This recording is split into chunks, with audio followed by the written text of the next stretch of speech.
learning every day. That's what you got to do. Don't think you know it all, because you don't.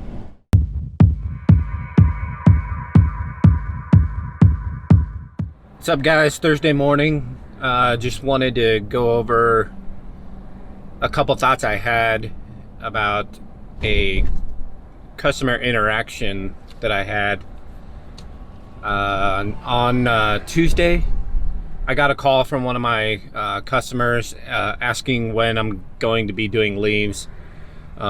This lady has a pretty big property, pretty nice property, and a lot of trees, a lot of big trees. And she wanted to know when I was going to be doing leaves, because she's already in need of a leaf cleanup.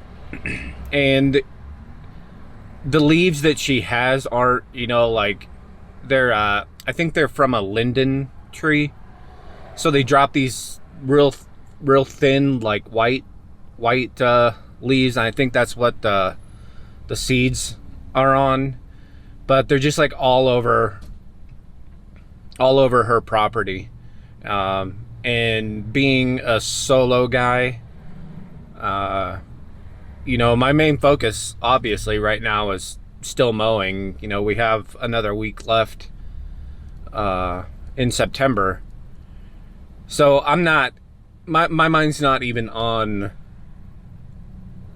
leaf cleanup, at least for another 3 or 4 weeks. And so anyway, she called me and asked me about it, because she wants a weekly leaf cleanup, and I just don't have the time right now to do that, because I'm also going to be scheduling my aerations and fertilizing over the next couple weeks.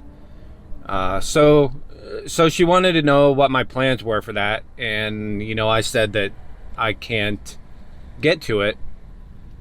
And she kind of chewed me out a little bit about not communicating with her better about the leaves. So I just kind of told her that I'm sorry that I can't get to it, but I'm sure there are other companies out there that would be able to help her out with the leaf cleanup. And even if I was to do a leaf cleanup, doing her place by myself, man, that would take me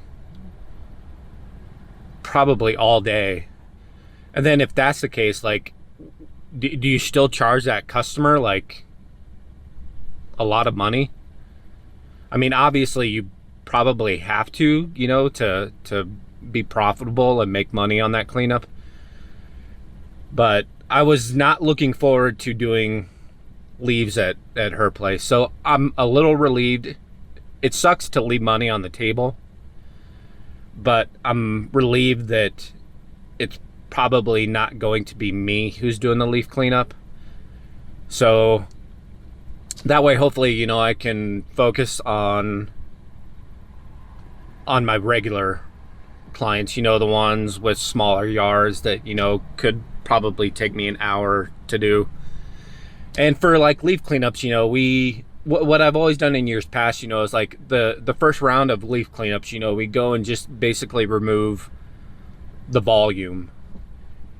Not really worry about doing, fine detail work and stuff like that. It's just more about getting the volume to hopefully keep them happy and have them see, progress. And then, pretty much once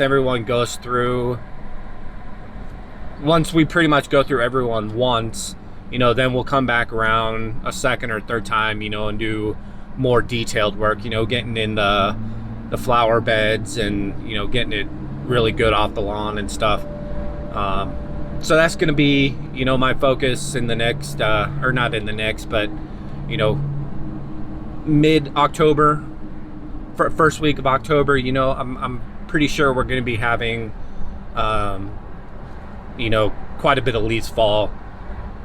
First week of October, second, third, and stuff, and then, you know, who knows what's going to happen after that. But yeah, what would I don't know, what would you guys do? Like, how would you handle that situation? You know, if a customer asked you about doing the leaves once a week, and, you know, I know some of you guys might be, you know, a little bit bigger of an operation than I am right now. And so, yeah, what would you do? How would you respond to something like that? Knowing that you probably could not provide the service that the customer was necessarily looking for. I think I handled it as best I could, just given my circumstances at the moment. First year in business, solo guy. So yeah, let me know what you guys think in the comments, and I don't know, I'll probably add to this video later in the day if anything else comes across. So yeah, anyway, we'll probably be seeing you in a little bit.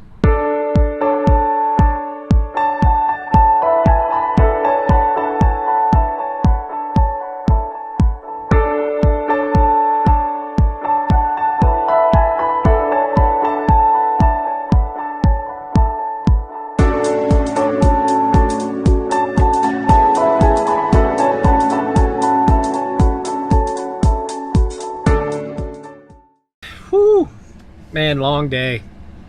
It's 4:50, and I don't have that many yards, but Thursday is my big yard day. Thursday is the day I don't look forward to. Every other day is pretty easy for me, and man, it's just Thursday just takes it out of me.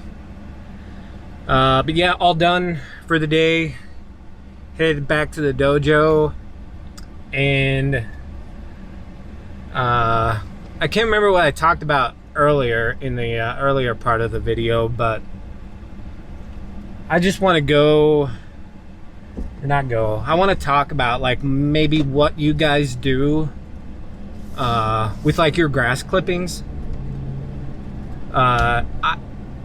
So far this year, there've only been like there are only a couple of my yards that the customer asked me to bag.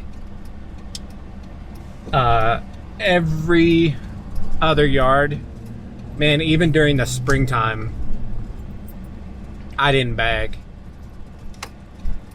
And so what I ended up doing was, you know, just like with my 60, you know, I take smaller bites, and you know, it might take me a little bit longer when I'm actually on the yard, but I would you know, like blow clumps, and you know, that's obviously something you should always do, but I don't know, I think it's saved me time as far as, you know, like, and just materials, you know, because like I have I put it in a trash can, then put it in a plastic bag, and then, you know, I'd have to find some place to dump it, you know, so I'd have to go to the dump, and then, you know, there's more costs associated with that. So yeah, I've, you know, just been discharging everything, and especially with my 60-inch, you know, I don't have a cage for that. So it's not something that I would be able to do with that one anyway. I have been thinking about getting the Catch Pro, I think it's called, from Ballard. So that might be something I do next year. But for my Turf Master, what I have been doing is just leaving that side plate off, you know, that keeps it from, you know, discharging into like beds and stuff. So I take that off, and then the back cover, I prop that up just a little bit, and then so that way I have grass going out the side and then out the back. And I have noticed that when I do that, there are more clumps of grass kind of like behind where the mower would be, and not necessarily discharging out the side. But a benefit of doing that, I think, is that I can easily put that side plate back on, you know, if I need to put it on, because, you know, there might be people in the backyard, or, you know, just for whatever other reason. And then it'll all just come out through that back area. And when I do that, there are quite a bit more clumps, obviously. So it does take me a little bit longer to blow all that stuff. But I've noticed that the cut when I do that still looks really, really good. You know, not having to worry about bagging. It's worked good for me so far this year. Haven't had any complaints as far as like grass clippings on the yard. And even though here in Colorado we haven't had that much rain this year, everyone is like watering their lawn like they should. So that means that week in, week out, grass is growing, grass is green. There were a couple of my yards that, you know, started dying back a little bit, and you know, I think that was just because of the heat. But right now, every single one of my yards is green as can be and growing. So yeah, what do you guys do with your clippings? Do you either just discharge them, or do you take them with you? And if you do take them with you, what do you do with them? Like at the end of the day, do you guys go, do you make sure you have enough time at the end of the day to go to the dump all your grass? So yeah, let me know. I'm interested to see what you guys do.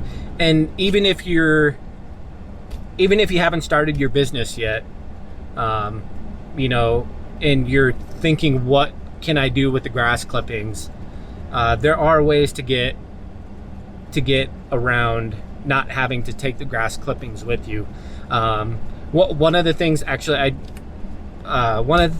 did this year, I emailed all my customers and just kind of explained why I typically don't bag their lawns. One is because it, you know, produces quite a bit of yard waste. And I looked up stats for like how much yard waste goes into landfills each year, and I can't remember the number, but I included that number and then a link to the article, you know, so they could, you know, just kind of fact check me. And then another thing, and you guys probably know this, some of you maybe don't, but when you discharge the clippings and let them fall back, it actually doesn't increase the thatch on a yard.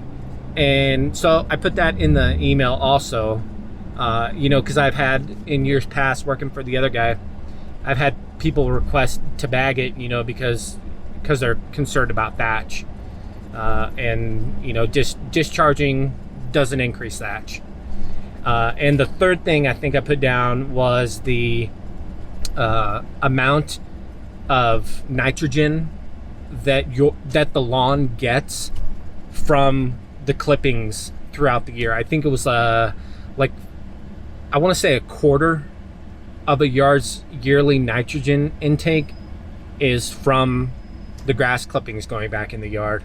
So I just put those three things in there, and I got a few replies. You know, most people were like, "Oh, that's great info to have, interesting," or "I didn't know that." So, you know, I wanted to provide that value to my customers, and, you know, kind of explain things, and you know, help educate them a little bit. And yeah, I haven't had any complaints with the grass clippings. You know, just make sure that you blow everything off, make everything look nice, and your customers should be happy. So yeah, if you're new to the game or you haven't yet started your business, there are ways to not have to take your clippings with you. And you know, yeah, leave a comment if you're wondering, what maybe you could do, and either me or other people might be able to chime in, and because all these things, this is my first year in business as an actual business, and 13 years in the actual industry. And while I've learned a lot, I still have so much more I can learn. Just how to become more efficient, and especially how to be a business owner with a company like this. So learning every day. That's what you got to do. Don't think you know it all, because you don't. And yeah, thanks for watching, guys. Give it a thumbs up and comment. Let me know your thoughts, and don't forget to subscribe for more videos, and we will see you guys in the next one. All right, bye.